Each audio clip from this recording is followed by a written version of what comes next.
প্রভু যিশুর নামে আপনাদের সবাইকে অভিনন্দন। সদাপ্রভু যুবক যুবতীদের তিনি খুবই ভালোবাসেন এবং তাদের জীবনের উপরে তাদের একটা বড় পরিকল্পনা থাকে। ঈশ্বরকে কোন জিনিস দিয়ে আমরা সন্তুষ্ট করতে পারি? এই জগতে মানুষ ঈশ্বরকে অনেক কিছু জিনিসপত্র দিয়ে ঈশ্বরকে সন্তুষ্ট করার জন্য চেষ্টা করছে। কেউ ধূপ দেখাচ্ছে, কেউ ফল দিচ্ছে, কেউ বিভিন্ন, কিন্তু ঈশ্বর কোন জিনিসে তিনি সন্তুষ্ট হবেন? হ্যাঁ, ঈশ্বরকে দিতে গেলে একটা জিনিস দিতে হবে, সেটা হচ্ছে আমাদের জীবন। কারণ তিনি আমাদেরকে গুরুত্ব দেন, ভ্যালিউ দেন। যে জিনিসটাকে আমরা সৃষ্টি করেছি, আমাদের হাতের সৃষ্টিকে তিনি গুরুত্ব দেন না। তার হাতের সৃষ্টি আমাদের উপরে তার সমস্ত আর গুরুত্বতা আছে। তার জন্য ঈশ্বর চান আমাদের হৃদয়টাকে। বাইবেলে একটা ঘটনা আছে, মার্তা আর মরিয়ম বলে দুজনেই। দিদি মার্তা বিভিন্ন কাজে ব্যস্ত ছিল রান্না করে, কিন্তু মরিয়ম যিশুর পায়ের চরণে বসে তার বাক্য শুনছিল। সেই মুহূর্ত মার্তা এসে যিশুকে অভিযোগ দিল যে আমার বোন আপনার পায়ের তলায় বসে আছে, আপনার কথা শুনছে, কিন্তু আমার সঙ্গে এসে আমাকে একটু হাত লাগাচ্ছে না। যিশু মার্তাকে কি বলেছিলেন?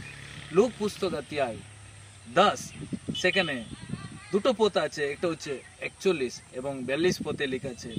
কিন্তু প্রভু তাকে বললেন, মার্তা মার্তা, তুমি অনেক ব্যাপারে উদ্বিগ্ন ও ব্যাধিগ্রস্ত হয়ে পড়েছ, কিন্তু একটি বিষয় সবচেয়ে দরকারি।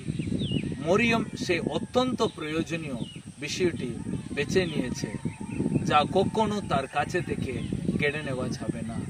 তো যিশু মার্তাকে বললেন, মার্তা, তুমি অনেক বিষয় নিয়ে খুব তুমি চিন্তা করছো, ব্যাধিগ্রস্ত হয়ে পড়ছো, কিন্তু একটা জিনিস প্রয়োজন, সেটা তোমার বোন বেছে নিয়েছে।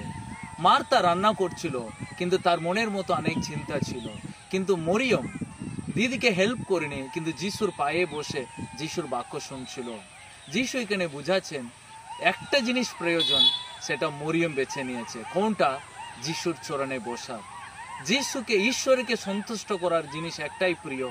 আজকে আমাদের জীবনে অনেক কিছু দরকার, কিন্তু একটা জিনিস সবচেয়ে উত্তম, যেটা হচ্ছে ঈশ্বরের চরণে আমাদের জীবনটাকে দেবার।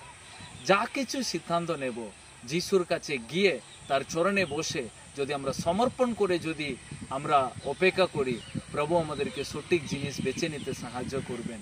আজকে মার্তার মতো অনেক বোন ভাই বিভিন্ন চিন্তায় আমাদের জীবনটাকে খুব ব্যাধিগ্রস্ত হয়ে পড়ছো।